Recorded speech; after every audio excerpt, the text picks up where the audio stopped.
கொலை செய்ய தேடின மனிதர்களுக்கு விரோதமாக எழும்பினார்கள். அவர்களை எப்படியாச்சும் முடிச்சிடணும்னு நினைச்ச மனிதர்களுக்கு விரோதமாய் அவர்கள் எழும்பி நின்றார்கள். அல்லேலூயா. அப்ப ஆவியானவரின் பலன் அவர்களுக்குள்ளாக வந்த பிறகு அவர்களை அடக்க முடியவில்லை. அவர்கள் சோர்ந்து போகல, அவர்கள் பலவீனம் ஆகல, அவங்க விட்டு போகல, அவர்கள் சூழ்நிலையை பார்க்கல, அவர்கள் கண்களுக்கு நேராய் எதையும் பார்க்காமல் பரிசுத்த ஆவியானவரின் பலத்தை பெற்ற பிறகு அவர்கள் வாழ்க்கை இயேசுவை போல மாறினது. அல்லேலூயா. எப்பொழுது இயேசு எதெல்லாம் செஞ்சாரோ அப்போஸ்தலர்கள் செய்தார்கள். அல்லேலூயா.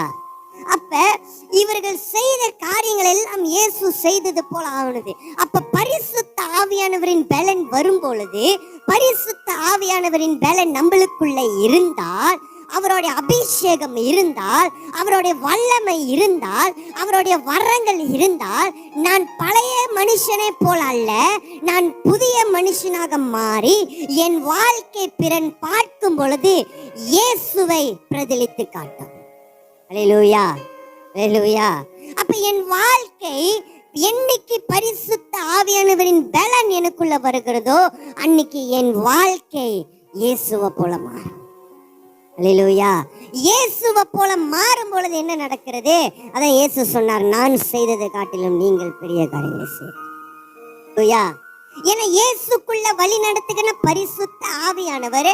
இயேசு சொன்னார், வருத்தப்பட்டு பாரம் சுமப்பவர்களை நீங்கள் எல்லாருமே நடத்துவார். நீ மதம் மாத்து, ஜாதி மாத்து, பேரை மாத்து, குடும்பத்தை மாத்து, தாய் தகவனை மாத்து, பிறந்த சுறா மாத்து, ஐசியை மாத்து, வீட்டு அட்ரஸை மாத்துன்னு சொல்லல. வருத்தப்பட்டு பாரம் சுமப்பவர்களே நீங்கள் எல்லாரும் என்னிடத்தில் வாருங்கள். அல்லேலூயா.